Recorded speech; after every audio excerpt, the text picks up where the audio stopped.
and all that kind of stuff, but what you don't know about him is that he recently, because I think are you in the third FCDR Academy? Oh, yeah.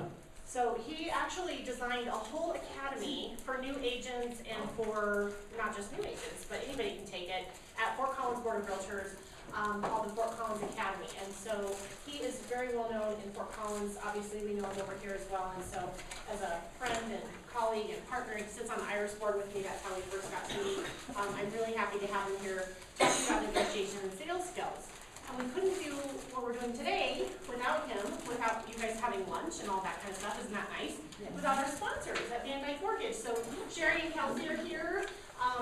Would you guys like to say something, or you're sitting down like, I don't know. Do we want to say something? Sherry, say something for us, right? Yeah, you know, we just always appreciate the opportunity to sponsor events for you guys. I know that, you know, it's something that we wouldn't have to do, but we love doing it for you guys. We truly do sincerely, you know, want you guys to succeed, and being part of this always helps that process. So we ask that you just keep us in mind and just enjoy your lunch. Thank you guys Thank so you. much. Thank you. Just turn it over to Chris. He's just going to run with it. Like, I love that he just did all the technology himself. He brought his own cord. Oh my God, right?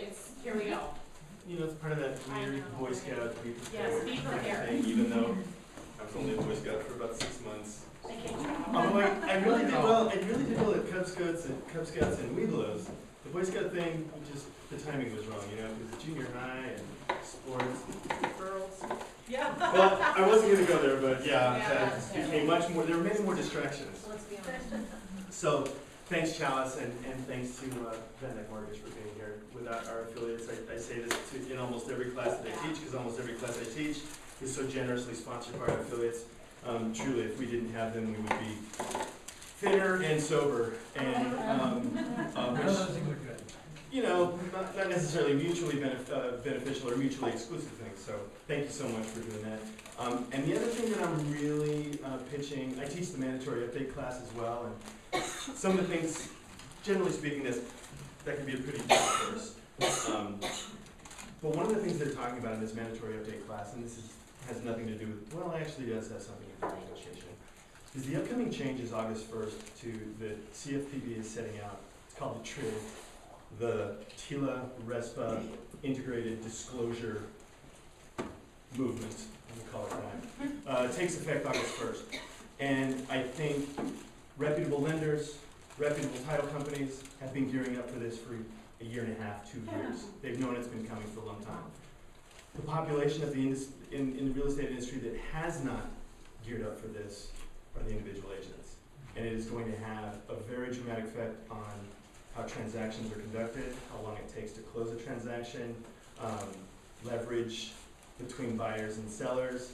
And so I would encourage you to hit up your mortgage folks and talk to them about really what are the effects of this going to be, because it will, you know, 20-day closings, probably not going to happen anymore, and that's going to be all lenders. You know, anybody who is doing conventional loans with you know, CFPB controlled kinds of guidelines isn't going to be able to do that. So if you can get into one of those classes right away, talk with your friends over at Van Dyke Mortgage about, you know, what that is going to mean for me, both from a listing side and a selling side, because sellers are going to need to be prepared, need to manage those expectations too for those competing offers. You guys having competing offers over here?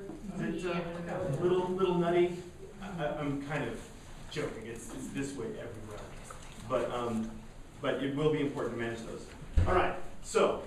Without any further ado, thank you so much for being here. Chalice is so kind to let me come and do experiments on her agents. This is the first time I've led other negotiation types of classes, but never one that is really set up like this. How many of you are C&E graduates? And you've got the big booklet and you've taken it, and then it's like, how many days is that class? 2. 3. Used to be 3, now it's 2. And it's 2 full days, right? Yeah. Holy mackerel. And do you practice? I mean, do you have role playing and stuff like that? Did you guys like the role play? No. Does anybody ever like role playing? Generally speaking, no.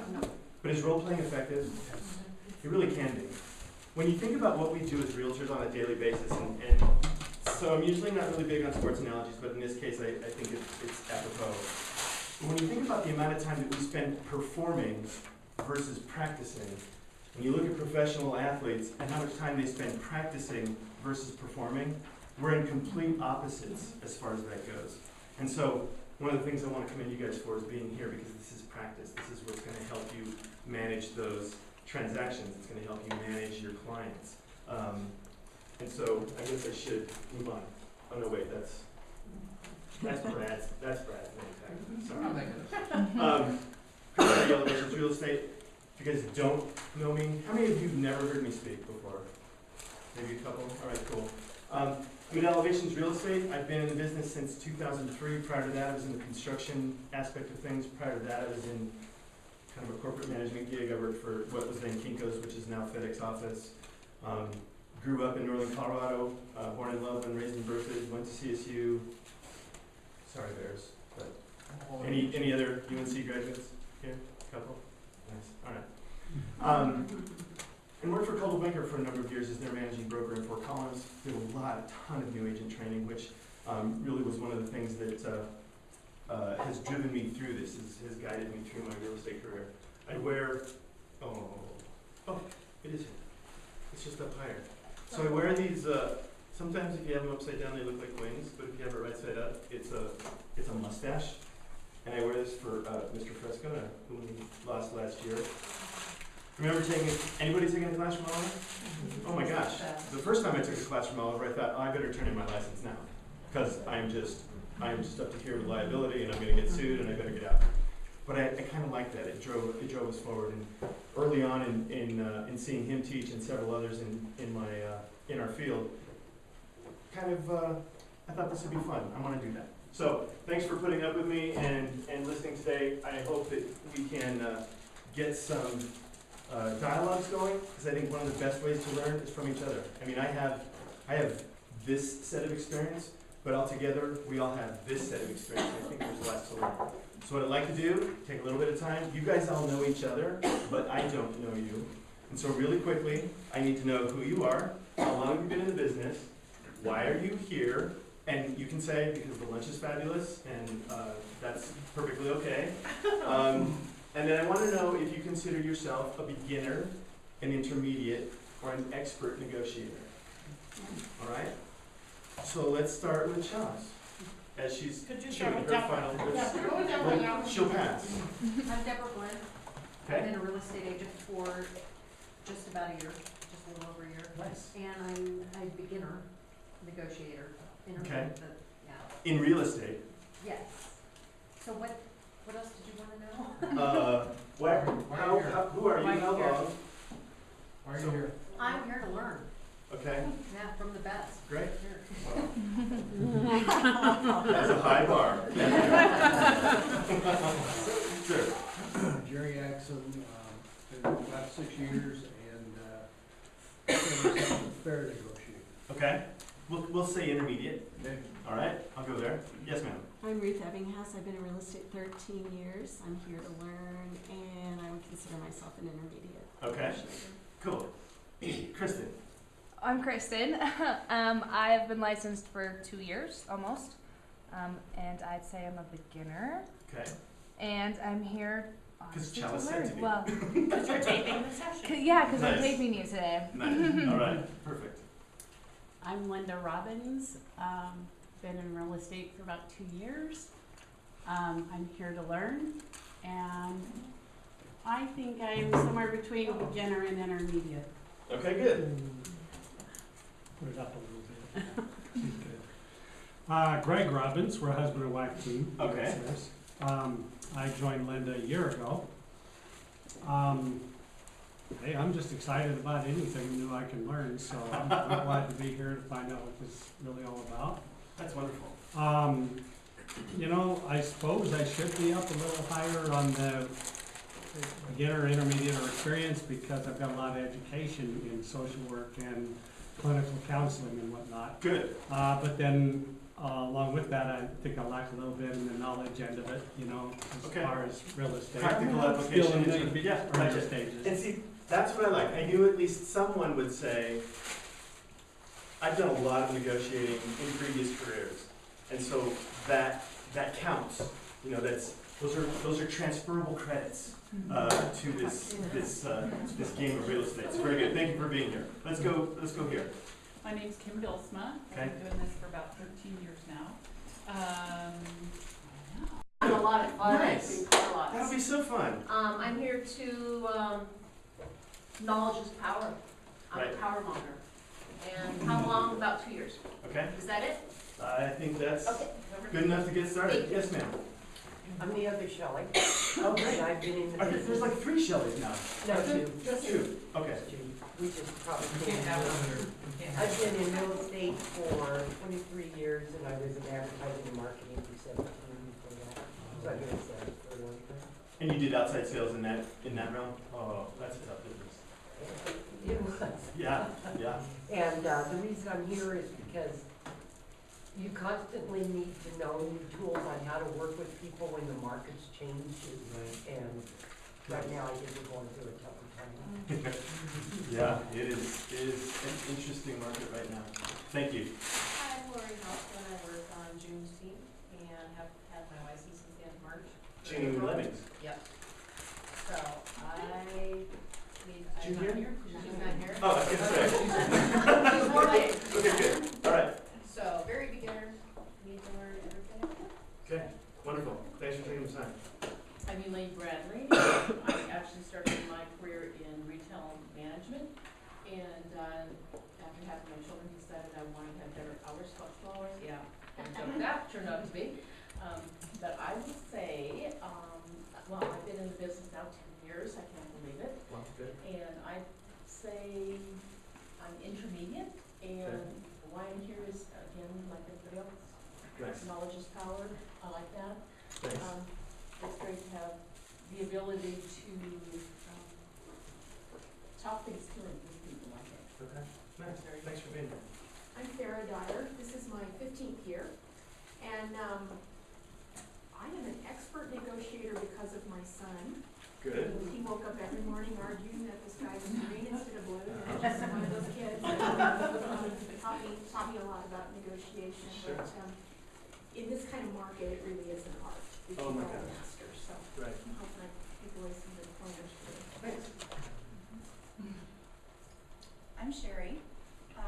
I've been in mortgage lending for 23 years. Started out as a processor in Fort Collins, and it's just grown over the years, but I've been originating for 16. Here is a sponsor, but we stayed because of the speaker and the subject matter. So, negotiating, we do play a role in that for you as a lender. Lenders don't do any negotiating. Come on. How hard can it be? Yeah, I get a phone call, you know, I'm up against 3 other offers, how quickly can we do this? What can we do about closing costs? My clients need closing costs, how much is it really gonna be? Can we work with that? We need to get this offer. So I'd like to hear from a real estate standpoint, what's important to you so that I can help my agents as well on the flip side. Nice. Thanks. I'm Kelsey Robertson. I worked with Sherry for 2 years as a marketing specialist, so I'm not directly negotiating. I would definitely say I'm a beginner. Okay. You are negotiating. You negotiate every day. Believe me. And sometimes it's challenging. Okay, now the trouble table here. We'll start with Mr. Nicholson. I am Brad Olson. I've been selling for over 3 years now. I am here because I want to figure out another way to get my yes foot in the door. Because I feel like if I can get my foot in the door, I already have a pretty good plan and how I present myself. You have a to high get conversion. them to the. You have good conversion So I skills. just need the yes into the door, Sure. and then I think I can get a good high conversion of people. I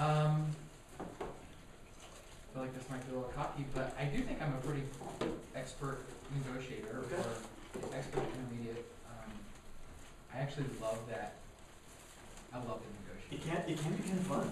It's one of those things where I've actually been in the car and my girlfriend was driving at one point. I negotiated something perfect for me and she goes, "You're evil." And so I loved it, but it got me going, so. Okay, all right, good. I like the mix in here, this is great. Sir? My name's James Bjorlin. I started at the beginning of March. Oh. So just a couple months. Brand spanking new. Yeah, pretty new, so I would say I'm a beginner.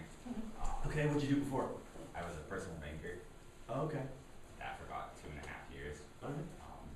And I'm here just to learn as much as possible. Great, thanks for being here. Yeah. Hi, I'm Sharon Herdman, and I've been a realtor about 24 years. Nice, that deserves another round of applause. 24, 30, A those are big numbers. little more than that, Shelley, but, you know, my grandkids have eaten an entire box of popsicles at my house in a day, so I'm not a negotiator. But, It depends on what you were negotiating for. it's easier to let them have it up to Yeah, grandma. that's right. But, you know, there are times I think I do a really good job of negotiating and I feel pretty confident about it, but I always believe there is something new to learn, and especially in this market, you know, some days I'm just tired and I'm worn out. Yeah, oh, totally. And I think I'm a better negotiator now when I'm new. I do it from a different place, Yes. which is good. Not, you know, sometimes in the beginning I think it was out of desperation, I gotta keep this deal together and stuff. Now it's better, but in this market, it's really hard, and so I'm here to, you know, I haven't been to many classes lately because it's so busy, so I just Sure. really wanted to take something that Well, would be thanks for helpful. taking the time. I'm sorry I don't have any CE credits out for you guys I at know, this stage, sorry. but thanks for being here. Here. And then finally, your fearless leader, your fearless jungle leader. I'm Chalice, I've been in the business for 73 years. I'm here so that I can understand what he told you, so I can use it against you. Use it to help And you. maybe intermediate, Yeah, yeah. I mean, there's nice. always, I think, skill that we can be learning all the time. Thanks. And so, did any of you, as each of you were introducing yourself to each other, either take some physical notes or make some mental notes about the comments that were made here at the table? Anybody? Why? Why is it important to know what each person has said about their overall skill level or where they come from or how long they've been in the business? How does that help you? So you can use it against them. Okay, that would be one way. That would be kind of that would be sort of the traditional way we view getting information about people we may be negotiating with, right? Right. We want to have information so that we have leverage, correct? Right. And a lot of times that leads to a different kind of negotiation strategy, let's just say. How else can it be beneficial for you? Yes, Just ma'am. maybe learn to build a better relationship with someone. Right. Absolutely. What else? Anything else? Know your Another victim. viewpoint. Another viewpoint? Great. Think of it from a I always feel like I'm a much better negotiator when I am working across from someone that I know. Because I know that I can serve my clients better if Brad and I ever do a deal. Brad has patiently sat through I don't know how many of my classes I've been in. He's wonderful. But I know that if he and I ever did a deal, and I work almost exclusively as an agent. And I know that if I worked with Brad, my being an agent and he being a transaction broker, let's say if he were, that's not going to get in the way of how we can get this deal to go. It's not going to impact my ability to represent the best interests of my client. I think people get this whole transaction broker and agency thing all tied up in a knot that is really unnecessary because they think agents are adversarial and transaction brokers are, referees and facilitators, and those two things don't necessarily match. I'm here to say that I think they absolutely can. It just requires a little bit of preparation. So, the goal today, we want to have some meaningful, practical conversations about challenging negotiating situations, okay? Each of you have had at least a few negotiation situations that you can share. We want to discuss how to prepare yourself prior to negotiation, and we want to talk about tapping into the immense reservoir of experience in the room. So that's really what we're going to do today. I'm trying to facilitate a discussion. So if we looked at the first definition of acrobat, finding a way over through an obstacle or difficult path, that's kind of what this class is about. We're going to negotiate the realm of negotiation. But when you look at the definition of negotiate, it's trying to reach an agreement or compromise by discussion with others. Bless you. In today's political environment, compromise has become a four-letter word. Because everybody, let's say, at the national government level, the federal government level, everybody's doing what? They're negotiating from what? What standpoint? Positional. It's all positional, right? You know, I'm a Democrat, I vote this way. I'm a Republican, I vote this way. And ne'er the two shall meet. Whereas you look at how politics worked in the 50s and the 60s and part of the 70s, there were lots of closed door conversations. There was lots of reaching across the aisle. There was also lots of stuff that the public didn't have immediate feedback to. And so everything has changed in terms of how negotiation is done. And many things have changed in terms of our overall attitude about negotiation. So one of the things I want to do first, I mean, this is going to set the stage, and we've got time. So I don't want to rush this at all. It's new, we've got plenty of time.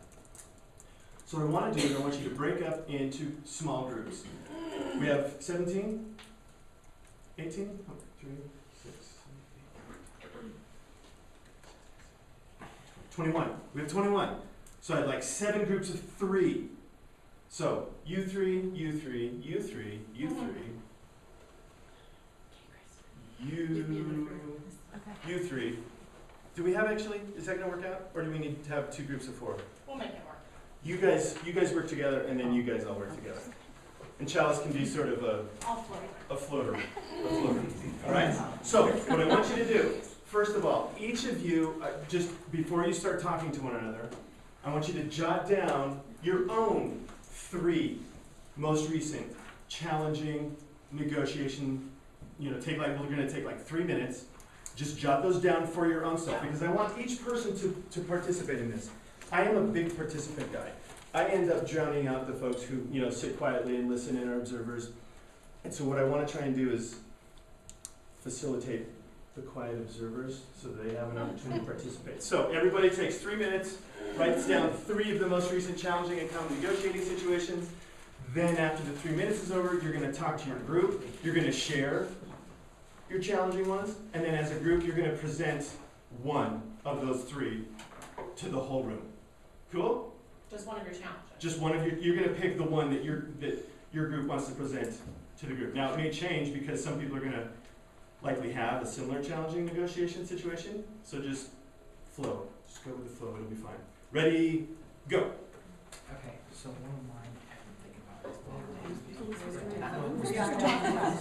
I thought right down. I thought right down too. Writing. This is writing time, Bradley. Oh, I thought we were. No, you're writing your own 3. Because see, Brad's like me. 2 years, 1 now. Yeah. So first of all, these. You can say it, Becky. So write a couple You can down, say then talk to your group about it. Oops, there goes your lunch. Oh, it was empty. Thanks. Okay.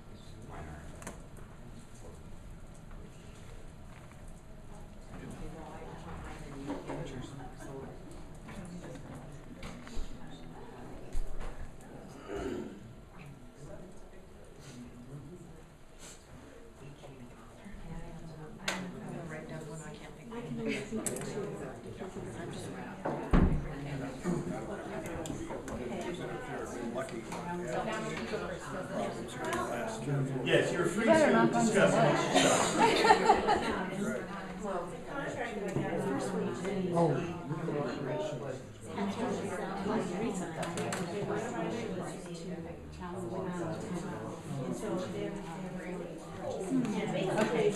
My notes are they're not. One of my second we had a client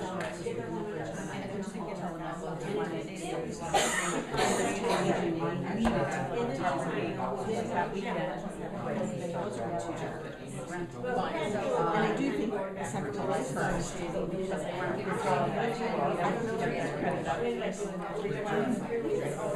don't know following course. And in that time, they just went on a computer like 2 months ago. 2 weeks from that,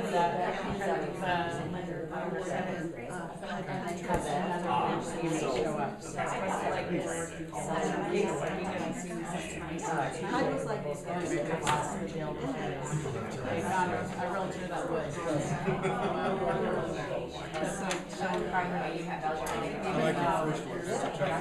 Yeah.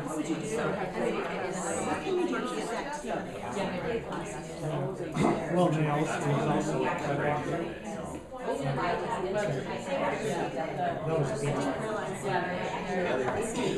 got 3 more minutes. It's 6:20, so that was, I mean, just, they, because we could, and that's for the listing outside, so you didn't necessarily have to fill out a buyer's agency agreement. And they have the, on the credit deal, so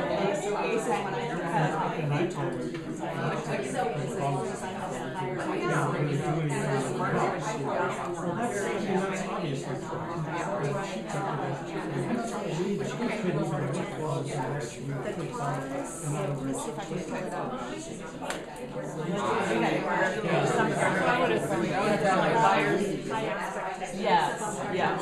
So what do you guys think? The clause says that right now, recommendation would be the one that I just said was under contract with my seller. They went through inspection and for once, there's water in the basement. And there's buyers have been out of us. And now the water is gone. So, I mean, and Tina got to go back and write the resolution. I mean, it's dissipated in the last 24 hours. Haven't come back and got it covered. So, but then the guy that said it has to have at least 3.5 inches of water in order to even fire. I mean, so when you talk, I wasn't much on that surface. no, it was just in the little pits. That's it. It's contained and it's gone. The buyer's still requesting that it's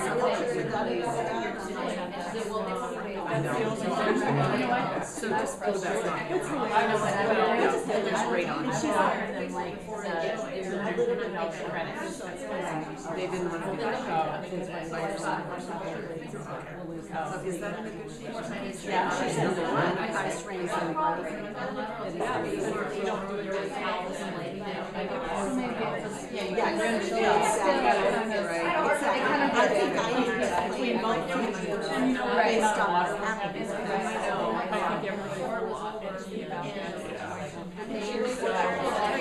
With him, that night is not a big deal. I mean, so having flooded basement in the fires. because all the needs is water and not water, so the fires. We're contingent on buying that house, their house. So, and the thing, because their first one was that it's a wire, and we get free, but at the table, their kitchen table, it's their realtor, me, or the other two, buyers and sellers. We would give them a closing cost of $2,500. And in May, they could keep 5 people and keep the maid for the 40 hours. I'm hearing a lot about just. Okay, take about another minute to narrow down negotiation situation to 100%. What about the sellers? It never even occurred to me. And so they're closing at the end of May, and they're giving nothing to offset those closing costs. And I couldn't put that in contract. I couldn't put the whole yes. So they said, what are we doing? And I said, well, we'll go and I'll ask you if we can keep the jukeboard. If they won't. And I think that you can't do that because it was never in a contract together. So what do you do? All right, 30 seconds. Right. Even on conventional this one I'm doing is $5,000. But they're gonna be paying the new commission. 10, Because we close at the end of the 9, Huh? 8, We already have. But 7, so see, they were supposed 6 to by get 4, that money. 3, 2, 1. Okay, back here. So which one do you wanna? 1, 2, 3, eyes on me. Who's a teacher? Someone who was a teacher or principal. Okay, we're all back, except for the super competitive negotiator. Here we go. That's good, that's good. And I am going to, no, I would never. But we're gonna start the discussion now. So, what I'd like for you guys to do, what I'd like, and the other thing about discussions like this and classes like this is it really is self-revealing. So, use it for good. Absolutely, power is important, but use it for good. So let's start. Who wants to be the first group to share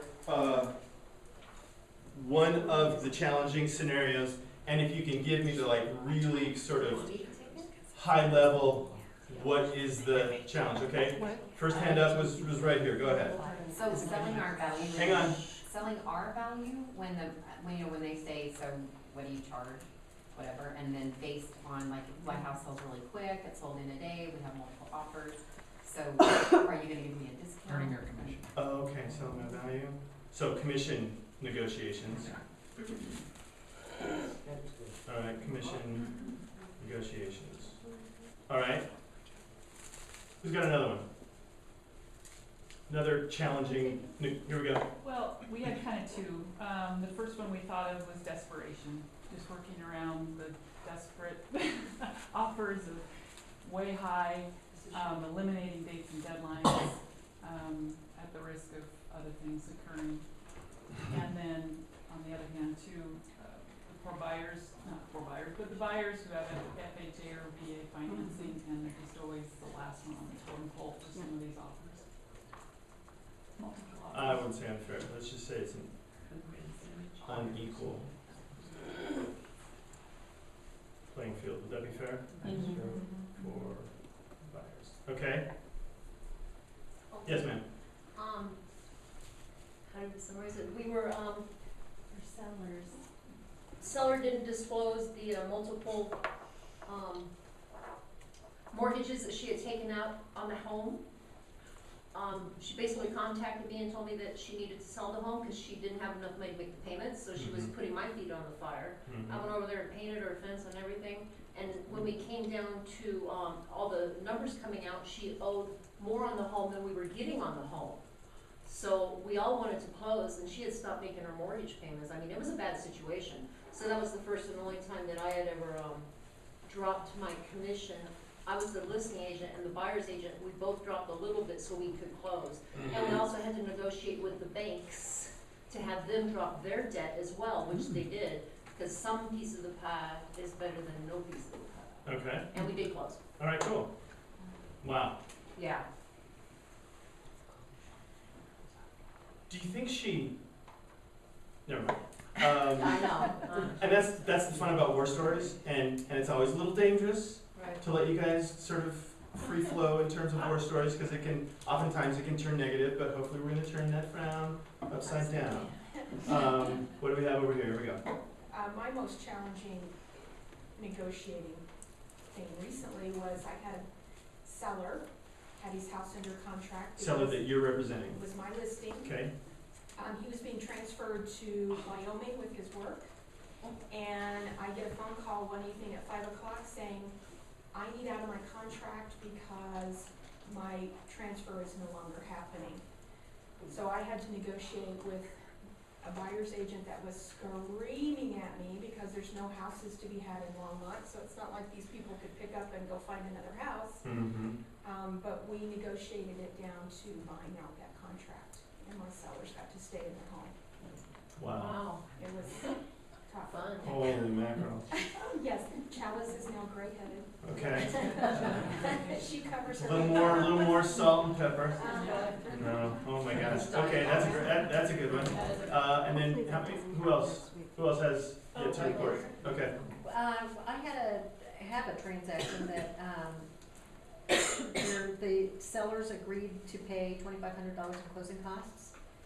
in lieu of, keeping the May board for the horses, but there really is no horse boarding business. And we couldn't put that in the contract, but the closing costs had to be in the contract. So when the transaction was delayed because of, the buyers, now there's no boarding costs to be returned to my sellers, and so they're just out the $2,500 because we couldn't put it in the contract. So what do you do then?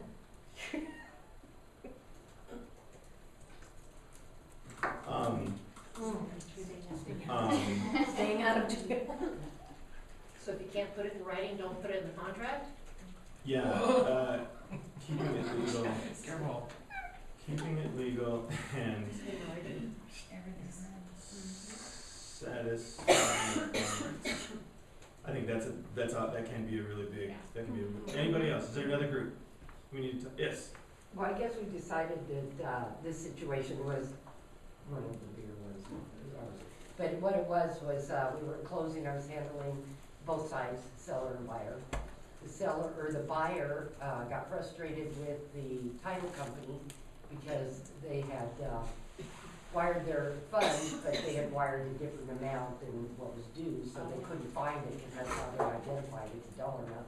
Right. So we got mad at the title company and walked out of closing. Oh, gosh. And, said that he just wasn't gonna deal with it at all, he was just gonna walk away from everything. So then I had to get the sellers calmed down, get them home, and then work with him to get him calmed down, so that we could proceed with the closing, but he wouldn't go back to the title company. So we had to get the president of the title company to call him and apologize to him. Oh, my God. And then finally, I went to everybody's house and got all the paperwork and the money and everything taken care of, and we closed. And then, about an hour later, we had to get the buyers and sellers together. Okay. And that was kids. So I've redacted that a little bit, just to sort of set that stage. Because clearly this guy had stuff going on beyond just the fact that the wire transfer got screwed up. He was feeling bad about some other things, maybe with regard to the transaction, and it just happened to come up in that realm. The title company had to take the brunt of that, and you then had to go through and massage the whole thing back together. All right, cool. This is good. This is interesting stuff. No, and that's why I think the opportunity to discuss this with each other is so critical, because each of us has a different situation that comes up, but oftentimes it boils down to some kind of key components, archetypal aspects of a negotiation and trying to work through those problems. Okay, so hold all of these things in your mind. I don't know that Chalice wants these in writing, so maybe I'll delete them after the class. Some of these, I'm just kidding. But this is great. So in each of these specific situations, we had different aspects of negotiation going on and some of the challenges. And so generally speaking, when we enter into a negotiation, it can really go one of three ways, right? And a lot of times, I negotiate from competitive, really, really competitive people, negotiate from a position of what? Force. Win. You've got someone who wins and someone who loses. Right. So we have the win-lose roll of the dice. And then the next one we have is where what? Nobody wins. We have a lose-lose. That's a transaction. The dude walks out, he's gonna lose because he's got obligations. The other side of the transaction is gonna lose because they have investment in this transaction as well. And then we have the kind of ideal negotiation where people enjoy mutual benefit. This is my position. This is how I want to negotiate every day. Because if Brad and I have, if I use what I know about Brad to his detriment, how effective is the next transaction that I have with Brad going to go? It's not going to go very well. Is he going to give an inch on anything I ask for? No. Is it more likely that I'm going to work with Brad on another transaction than my clients that I'm serving right now, even though I'm working with them as an agent? Yes. Yes. Does it serve my future clients well to make sure that I work for a win-win with Brad? Absolutely. I was gonna say we, inclusive of Northern Colorado, is a very small realtor community, even a small licensee community if you wanna count the people who can't bother to be part of this trade association. Because we're all realtors, right? I didn't just offend anybody. Okay, good. And word gets around very, very quickly. And so, even though from a code of ethics standpoint, we don't talk smack about each other, we all talk smack about each other. Every single day, it happens. So your reputation as a fair player is something, it's as important as your personal brand to your clients. So, today's talk is about how to go for that win-win, how to negotiate that win-win, and starting perhaps with yourself to figure out how to take that. How to take an ultra-competitive personality or an ultra, sort of give-in personality to get to that win-win state. How many of you have read this book? Has anybody read this book? It's an old book. It was written in the 70s maybe. It came out of an academic study that Urey and Fisher had put together. These guys were in the international service. They were negotiators. They were ambassadors. They were academicians. Yeah. Okay. And they have trained thousands of ambassadors and political negotiators around the world. This is the primer, and I don't know why. You should get this if you're elected to public office. This should be part of what you get, mandatory reading in terms of getting to yes. So I encourage you to read that. But when you look through the table of contents in Getting to Yes, and those of you who've taken the C&E course will hear many things that are similar because that C&E course is, I think, based much on this book. But when we get into a situation with someone, whether we're working with a seller that we want to list their home, or we're working with a buyer who wants to look at FSBOs or whatever a buyer wants to do, or they don't want to compete, they don't want to acknowledge what the market is right now, part of the first thing we have to do is we have to separate the people from the problem. Because if we mash all of that together, then what's going to get in the way? Starts with E, ends with N. Emotion. Yep, emotion gets in the way. And emotion is a really, really ineffective decision-making tool. Would you agree? Yeah. Do people tend to make better decisions or worse decisions when they're in a highly emotional state? Worse. They make worse decisions, almost always. So, first thing, separate people from the problem. Focus on interests, not positions. What does that mean? What does that mean when we say focus on interests rather than positions? What they want versus winning, maybe? Sure. From a seller's standpoint, the seller lists a home for X amount. Let's say it's $425,000. The seller is interested in what?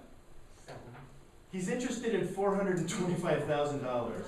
And so that's going to become, he's interested in 425, but that's not, and that's his position. 425 is his position, right? That's my introductory position. But his interest is what? Selling.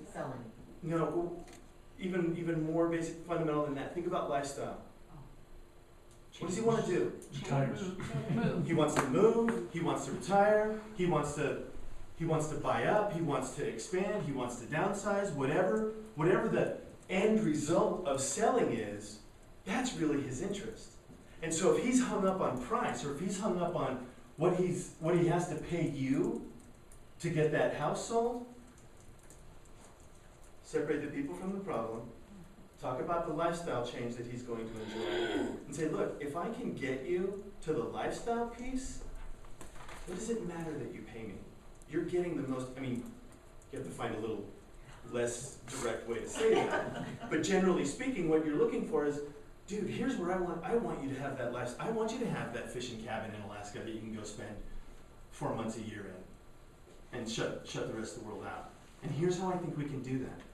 People oftentimes let sellers start with price. Well, how much do you charge? Well, you know what, let's talk about you first. Tell me about what's going on. That's why gathering information is so incredibly valuable. It gives you power, and if you wield that power irresponsibly, it can hurt you in the long run. Third chapter, invent options for mutual gain. What are they talking about here? How do we invent options for mutual gain? By tell them what you're doing to earn your commission and how you're probably gonna get a much better Sure. price. I mean, and that goes to that feature benefit talk, right? You know, features tell, benefits sell, that kind of a thing. Well, if I could sell the property for you at this price in this timeframe, if I do for you, will you do for me? If Sure. I could, would you? Yeah, what's the quid pro quo? How do we both win? But when we talk about inventing options for mutual gain, part of what comes in negotiation immediately, it's just part of human nature, is this idea of scarcity. We have a house. We have the house, this is the pie. That house is being divided up into several different pieces. The listing agent's gonna get part of it, the seller's gonna get part of it, the buyer's gonna get part of it, the buyer's agent's gonna get part of it, lenders, title people, everybody gets a part of that pie. And so we think that that pie now is finite. But as creative negotiators, one of the things we can do, I'll give you an example. Very, very, very competitive market in Fort Collins right now. It's not uncommon to have 30 offers on a home under 325. 30. And I'm like, who submits the 30th offer? Move along, please. You know, come on. How is that even? You know, I would just be like, oh, here. You know, take a number, juggle the bingo balls, and we'll just see what happens. But we were in a situation, we were in a competing situation. I'm going to talk about how that negotiation went a little bit later. But once we were under contract, it was very tenuous because the sellers were out of state. It was a rental property. Very tight time frame, very tight finances, didn't have any cash to bring to the table. We agreed that we would not, we were representing the buyer, we agreed that we would not ask for any repairs. We still maintained the opportunity to terminate on inspection if, you know, some serious structural issues were determined. But we weren't going to ask them to paint, we weren't going to ask them to clean the carpets, you know, none of that. Which I consider BS cosmetic kinds of improvements. Inspector comes out and he's like, that roof looks bad. Roof is really tough. I know the garage roof, absolutely, it's done, probably leaking. The roof on the house, problematic, it's not gonna go. And these guys, I think this was their 4th contract that they'd written on a house to try and get in. And so we're at a standstill. We negotiated a position for them saying, we're not gonna ask for any repairs, because if we find that there are repairs that need to be happening, we agree that we would just terminate and move on. The sellers are already under a timeline crunch because they need to be in Wisconsin by such a date, you know, all these other things. And the fact that I knew this going into the negotiation is what helped us find a win-win, not push the sellers into the cellar. So my wife, who is freaking brilliant and one of the best negotiators I've ever met, you know, we're married, so there's that one. No, I didn't take, I had to ask, and she gratefully accepted. But she's thinking about this, and she's talking with the listing agent saying, you know, we really want to make this work. We know the sellers are in a tough situation. And she said, can you ask the sellers if they submitted an insurance claim when we had that hailstorm last year? Listing agent's like, oh my gosh, that's brilliant. Listing agent talks to the seller. Oh gosh, no, it was rental. We didn't really think about it. As long as the roof wasn't leaking, we thought no harm, no foul. Have the insurance agent come out. Oh yeah, that's jacked up.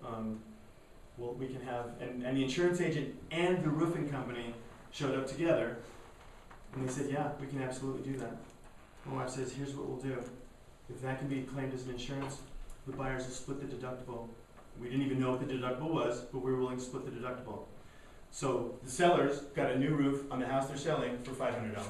The buyers got a new roof on the house they're buying for $500. It was an example of the pie being enlarged.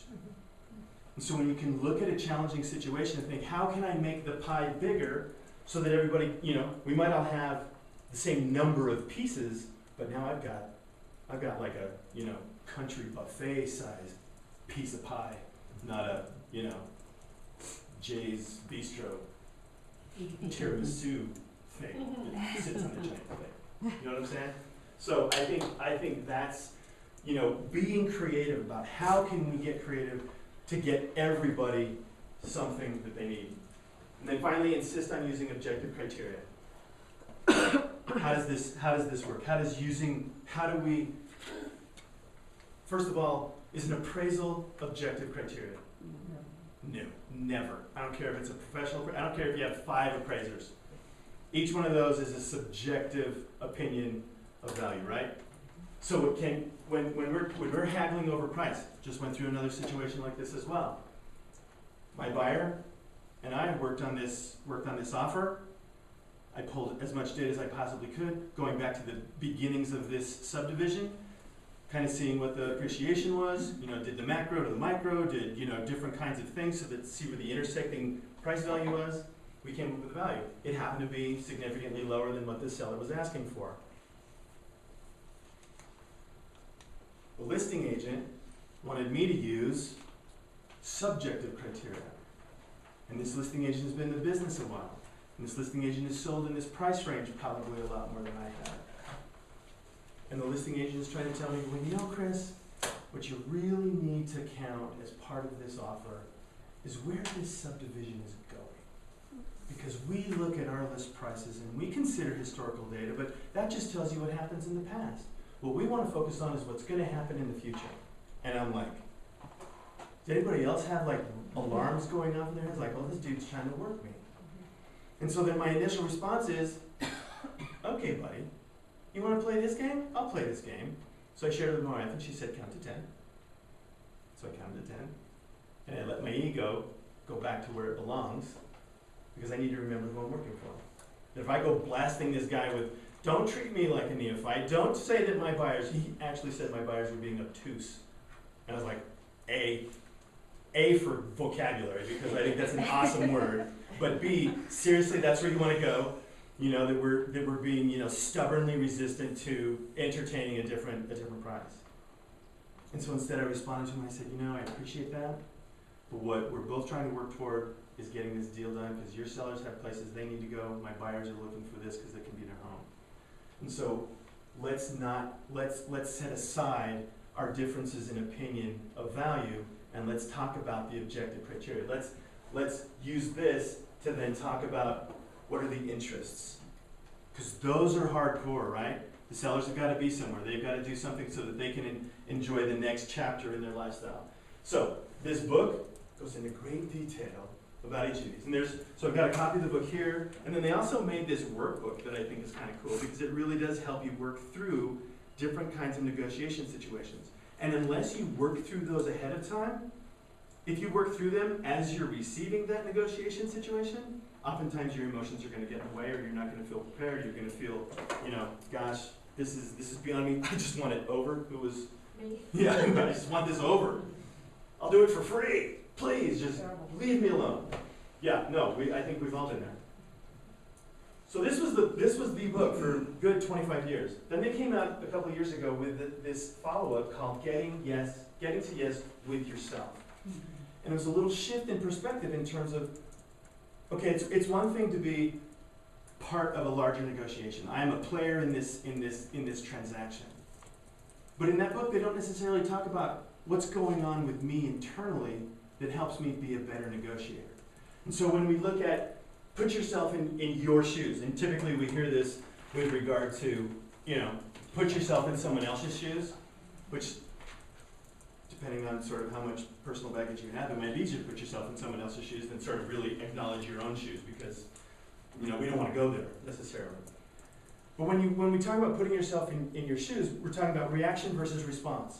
I had an opportunity to react to the obtuse comments, but instead, and through the help of my wife, I responded.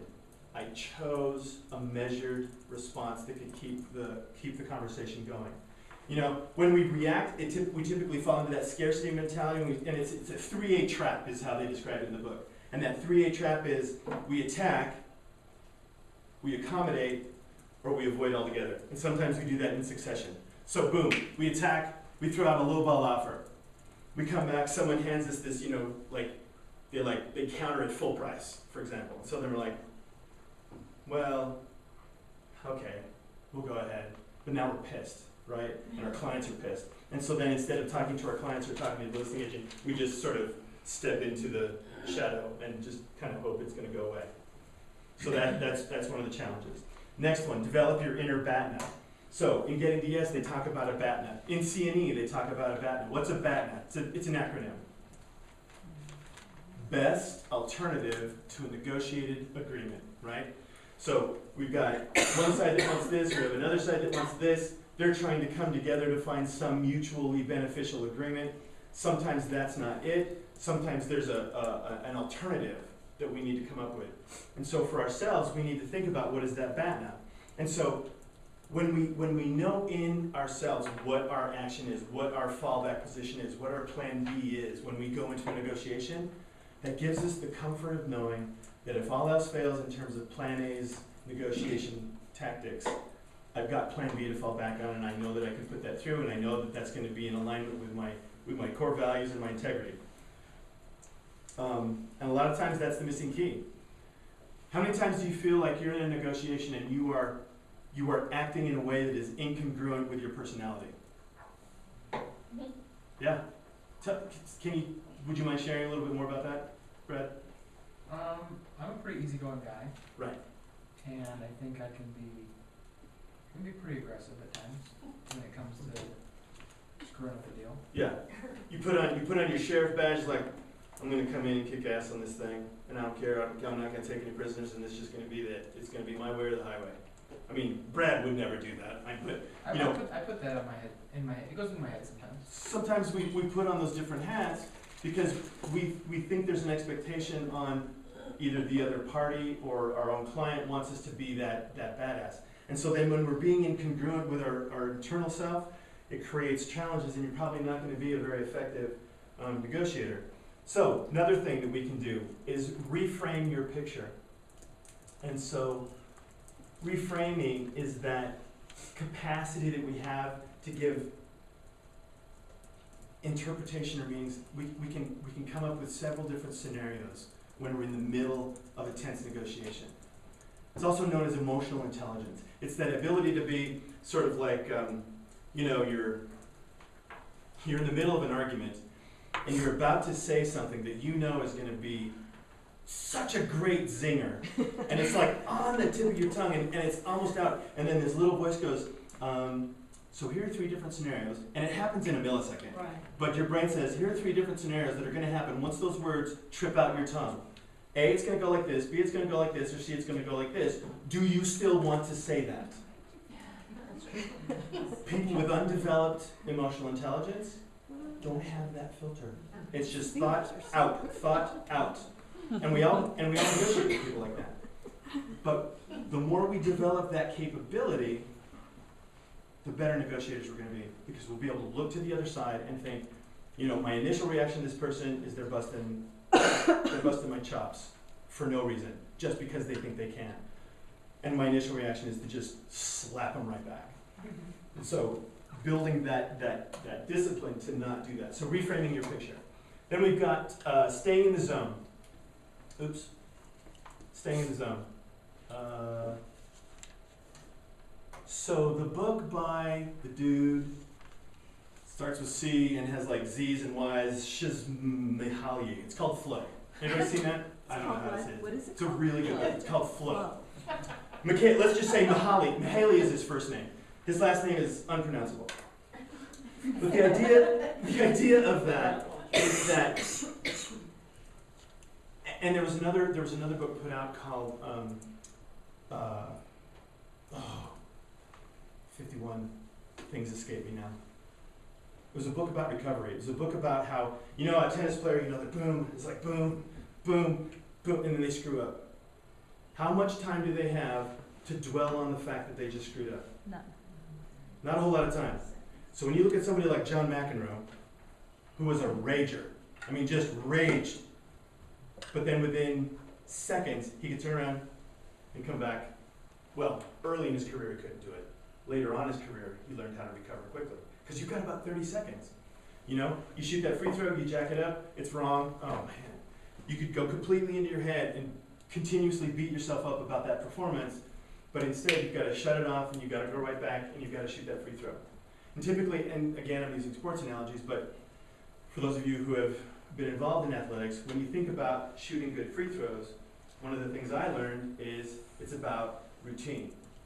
It's about when I do this, I do this. When I get the ball, I spin it twice in my hands. I bounce it 3 times, I look up, and I shoot. And I do that every single time. It creates muscle memory. Our actions in terms of negotiations can be the same way. We want to be in the zone. We want to know what kinds of cues do we need to be aware of to get in the zone.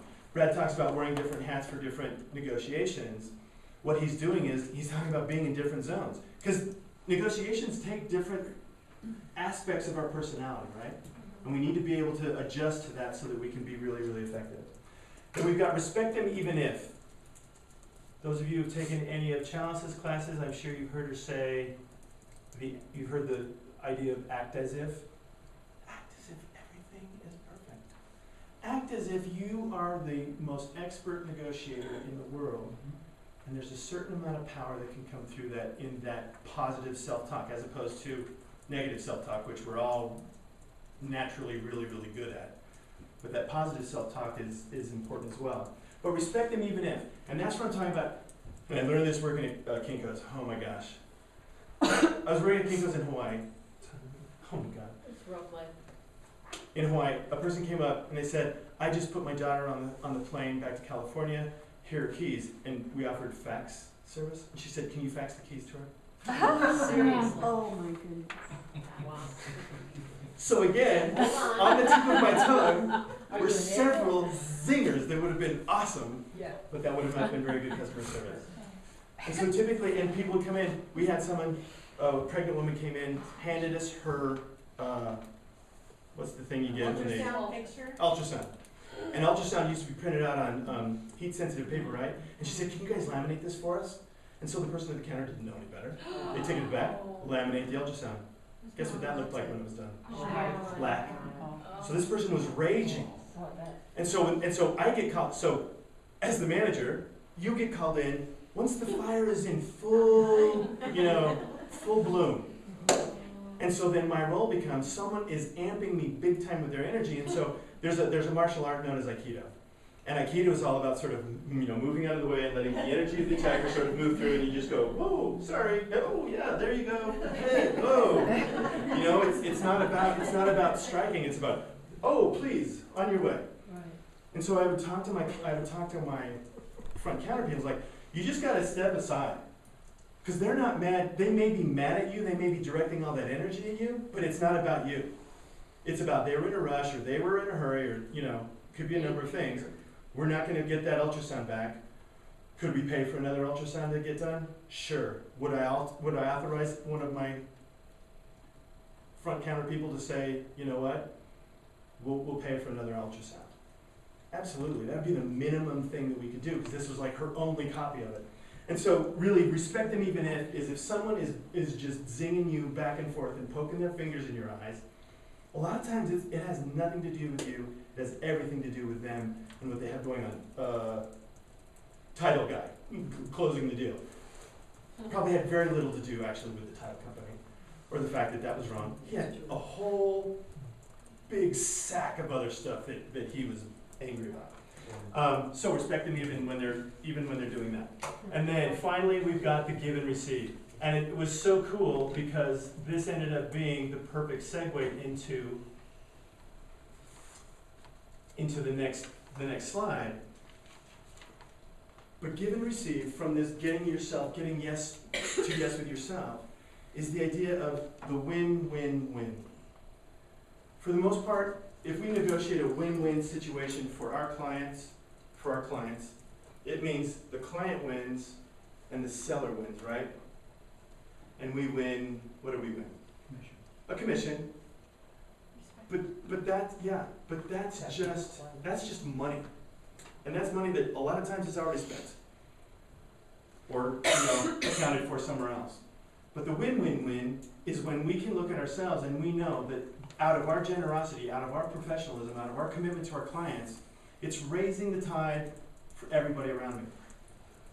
The lender, the title person. It's part of that idea of giving, but not giving in.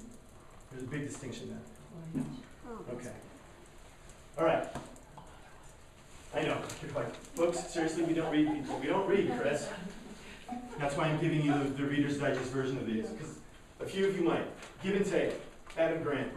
Wonderful book. Anybody read this book? Anybody heard of this book? Yeah. The premise is that nice folks don't have to finish last. I have always been, at least people tell me, generally speaking, a nice guy. But I also feel like I am not aggressive enough to take what I want, or to take what I think I deserve. And interestingly, in this book, Give and Take, he talks about 3 different kinds of people. He talks about takers, and he talks about matchers, and he talks about givers. Takers are super highly competitive people. People that want to win at no cost. They don't care about the players. They don't care about the game. All they want to do is win. Now, all of us have a little bit of taker in us, and sometimes it comes out, sometimes it doesn't. Matchers are all quid pro quo people who's like, okay, well, I'll do this, but what do I get? I'll be happy to refer those people to you in Fort Collins, but what do I get in return? So your generosity is based on reciprocity a lot of times. And the third personality type he talks about is givers. And that there are very, very, very successful people who spend most of their time in a giving state of mind, as opposed to a matcher or a taker state of mind. Very, very successful people in business. And so another one of the quotes that I really liked out of this book is, givers succeed in a way that creates a ripple effect. It's that sort of that idea of paying it forward, that movie with Kevin Spacey. Was it called Pay It Forward? I think so. You know, it creates a ripple effect. It raises the bar for everybody. Because the other thing is, we're encouraged early on to avoid getting hurt. We start putting up shields. We start putting up protective blocks. And we're encouraged to expect the worst in others. I submitted what I thought was a reasonable offer. You come back at me with a full price counter. That's kind of an FU, I think, many times. Of course, maybe what I thought was a modest offer, maybe the seller thought that was an FU. Because what we end up seeing here is that on both sides of the deal, we're expecting the worst in each other, especially if we don't know each other. And that's where I think doing stuff like this from an inter-brokerage standpoint, getting involved with your association, meeting as many people in your association as you can, the time you invest in that is going to be well worth it. Because if all we do is remain our own isolated sort of nationalistic brokerages and, well, we do things internally and this is us and it's team, that's great and that's awesome. But it makes you an even stronger team when you have outstanding relationships with everybody else in your sandbox. You have a handout there. We're not going to take the time at this stage of the game. This is the thing you get to take home. And Chalice, you're welcome to the slides as well. But I think, like, laminate this, or make it into, I don't know, something double-sided, and laminate this, because this is a great thing to review as you're going into before you start a negotiation. Really good things. I don't even know who Joanne Fosland is. I can't even remember where I got this, but I just wanted to make sure that she got credit because it is pretty comprehensive. I don't necessarily agree with all of them. Generally speaking, I think we're brought up in the real estate industry when we're negotiating something, when you concede something, ask for something in return. I think there are times when you concede something, the generosity is perceived as, as the way you want it, and not asking for something in return can build goodwill for later on. You might not get something immediately in return. Because what typically happens when you have a tough pricing negotiation between a buyer and a seller? Then they ask for stuff on the inspections. Exactly, especially in a tough a seller's market like we are now. The buyer may have submitted a wonderful appeal letter, which, by the way, are bad ideas. And so then the buyer feels like they gave in, and now they're really going to stick it to them on the inspection. What's our obligation to our buyers? What's the conversation we have with them ahead of time? You need to be looking for faults as we're looking through this property now. Granted, we're going to bring an inspector to look at the hidden stuff that we can't see, but you need to look at all of this, and your offer realistically should take all of that into account. So I'm here to work for you. Sometimes you have to remind them that you are working for them, because sometimes buyers feel like, well, who are you working for, us or the seller? Look, I'm working for you. Well, what I want you to understand is how this works, because they don't know. Their idea, typical American's idea of negotiation, is being hardcore, being Michael Douglas in Wall Street, and it's like greed is good. And I'm gonna negotiate from that standpoint. And it's just ineffective. So what are some of the most common pitfalls that we see in negotiating then?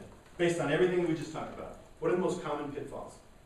You know, I like your number 5, no ultimatums, because I've had people throw that out and I go, you know, that's not a good place to start. Right. Because we all have a common goal. Right. Let's work together. Don't threaten. You wanna go there with me? Or as Gloria on Modern Family would say, don't give me your old tomatoes. Yeah. But yeah, ultimatums, Bad. you know, that's, or you know, insulting language. And so much of our negotiation now is written, Right. True. which from a risk management standpoint, I really like, because I keep everything. And I'm also, I feel like I'm pretty good about not saying things that, you know, are gonna come back to haunt me. But every word you put in writing, think of that as a dollar figure that could come back to haunt you, either from a risk management standpoint or a negotiation standpoint. So sometimes the less you say, or the more, perhaps, more you can do voice to voice and face to face, because it's hard to convey context in written form many times. So I think one of the first ones is being unprepared. One of the notes that Chalice had in that C&E class that she shared with me is that for every negotiation position, you need 4 hours of prep time for 1 hour of performance. Preparing this class, that I'm going to end on time, but preparing this class for an hour and a half, I've probably got 15, 20, maybe 30 hours of thought and prep and building slides and that sort of thing for an hour and a half performance. So it's the same for you guys. Do the work, do the preparation. One of the things I love, there are several agents that I've had the pleasure of knowing, and one of them is so masterful at gaining information. Sadly, this agent is a taker. And so any information that she gets, she uses only to her benefit, not to the benefit, sometimes not even the benefit of her clients, just her own benefit. But she is the most masterful interrogator I've ever met in my life. I mean, she should work for the NSA or CIA. I swear to God, she would know everything that she knows. And it comes naturally to her. And it, you know, it's amazing to watch. It's like watching, you know, a professional athlete or a ballerina do these incredible moves. You think, oh man, she makes it look so easy. But it's practice, practice, practice. And so this person closes a lot of transactions. And so that's an example of power being used for not so good. The other side of the coin is, I know people that ask a lot of information. They ask questions about a listing that we have. And I'm not afraid to share information that I know is going to benefit not only my seller, again, working as an agent, but I know that it's going to benefit the transaction. If someone asks me, what would really be the best situation for your seller in terms of writing a contract? Oh my gosh, well, you know, if it closes on this date and you wrote it for this price and, you know, you give us a little extra money and a little extra earnest money, that's going to say a lot. That's going to say a lot to the seller. Have I just impacted my seller's ability to negotiate? No. No, that's what they want. Right. That's the best case scenario for my seller. Why wouldn't I want someone on the other side to know that? Now, if the best case scenario for my seller is probably slightly less than what the actual list price is, that's a whole different ballgame. But that tells them what the interest is. That tells them not the position, but what the interest is. So, being unprepared, going for the, you know, insult or the ultimatum kind of thing, basically the opposite of everything we've spent the last hour talking about are the most common pitfalls. And so you're thinking, what do I do now? So in the last, we have 9 minutes. So I want you to get back into your groups. And I want you to think about the different war stories that you told. And I want each of you, if we've got the time, I'd like each of you to share, based on some of the things we talked about, how could that tough negotiation that you described have worked out differently? How could it have worked out better than it did having the information that you have now? Or how could I, knowing the information you have now, what questions could I have asked early on to mitigate the end result? So really just an open discussion. take about 5 minutes, share as much as you can with each other, but talk about, but this is the most important thing, is after each transaction. If you don't have someone in your life or someone in your business, you can do a chalk talk with. It's about what worked, what didn't, what can I do better the next time, then you're in all likelihood going to repeat the exact same situation. So take 5 minutes, share with each other, pick one of the stories that you told and how you would change it to have a different outcome, a more positive outcome. Because I want to hear it, because you're going to report back. Who's up there saying stage?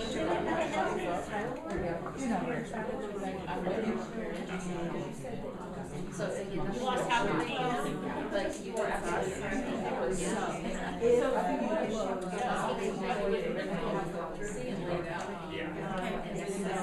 I'll remember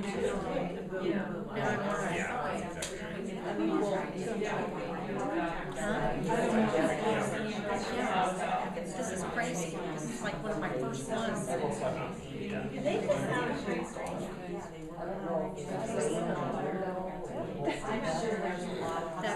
That's, yeah. I had to go to my shoes for that.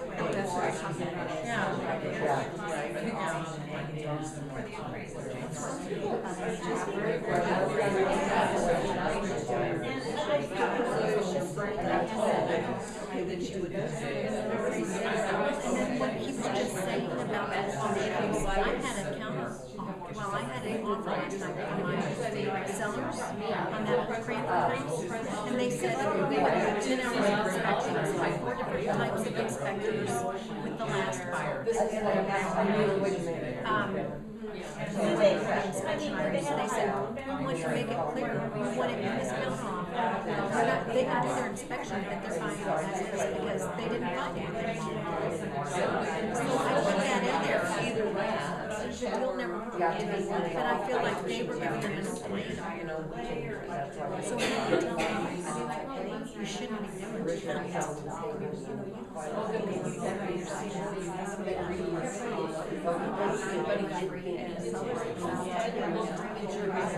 No, I was at the sellers. And the sellers were like, we're not gonna pay for an inspection. Because we already did that with the first buyer.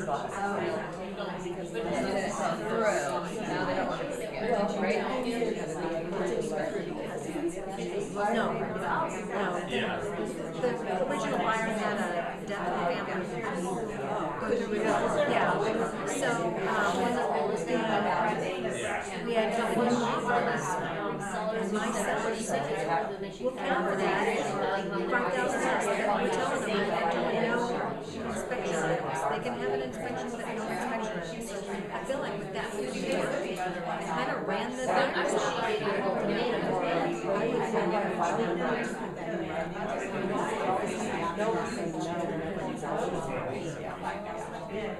but there was no time in this. They came up, they did a little bit more, but we still were like $25,000 away from each other. But and the buyer's agent apologized to me. She was like, I'm so sorry. These guys, in 2010, they just don't want to buy. Okay, take a minute to wrap up. Hey, that's how they're gonna act.